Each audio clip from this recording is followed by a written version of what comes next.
एका मराठी कवीची ओळ आहे, मातीसाठीच जगावं मातीसाठीच मरावं, बाळा माती लई थोर तिला कसं इसरावं. परंतु मराठी मातीत ज्यांचा देह पोचलाय त्यांना या मराठी मातीशी प्रामाणिक राहता येत नाही. ज्या एकनाथ शिंदेंचा देह या महाराष्ट्रातल्या मराठी मातीत पोचला गेलेला आहे, या महाराष्ट्रातलं क्षार पाणी घेऊन ज्यांची वाढ झाली आणि याच महाराष्ट्रातल्या मराठी माणसांनी ज्यांना भरभरून प्रेम, साथ, सहकार्य आणि विश्वास दिला, त्या सगळ्या मराठी माणसांशी प्रतारणा करत आज एकनाथ शिंदे जय गुजरात म्हणतात. ते उगाच म्हणत नाही. खरं तर एकनाथ शिंदेंच्या ठाई एकनिष्ठता किंवा प्रामाणिकपणा हा जरी गुण नसला तरी एकनाथ शिंदेंच्या ठाई धूर्तपणा आणि चतुरपणा ठासून भरलेला आहे. नेमक्या वेळेला आपण जेव्हा राजकारणातनं आता प्रवाहाच्या बाहेर फेकले जातोय की काय, अजित पवारांनी आपल्यावर सरशी केली आहे आणि देवेंद्र फडणवीस कुरघोडी करण्याची एकही संधी सोडत नाहीत, अशा काळामध्ये अमित शहांच्या मंचावर जाऊन आपण अमित शहांची भाटगिरी केली पाहिजे, एवढा साधा सेन्स तर नक्कीच एकनाथ शिंदेंच्या ठाई आहे.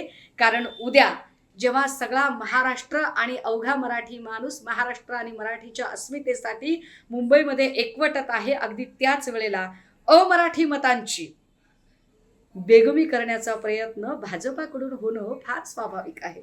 पण अशी बेगमी करताना मी तुमचा सगळ्यात जास्त वफादार आहे, किंबहुना मीच सर्वोत्तम भाट आहे, हे अमित शहांना सांगण्याची संधी एकनाथ शिंदे कसे सोडतील बरं? कदाचित त्यातूनच आज त्यांच्या तोंडून जय गुजरात निघालं.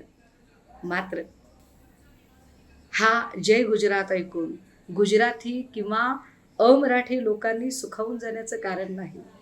तमाम अमराठी भावांच्या हे लक्षात यावं की जे एकनाथ शिंदे ज्या मराठी मातीत त्यांची नाळ पुरलेली आहे त्या मराठीशी द्रोह करू शकतात, इथल्या मराठी माणसाशी, अस्मितेशी आणि मराठी प्रदेशाशी द्रोह करून फक्त भाटगिरी करण्यासाठी जे जय गुजरात म्हणू शकतात, ते उद्या गुजरात्यांशी तरी काय प्रामाणिक राहतील? कशावरून?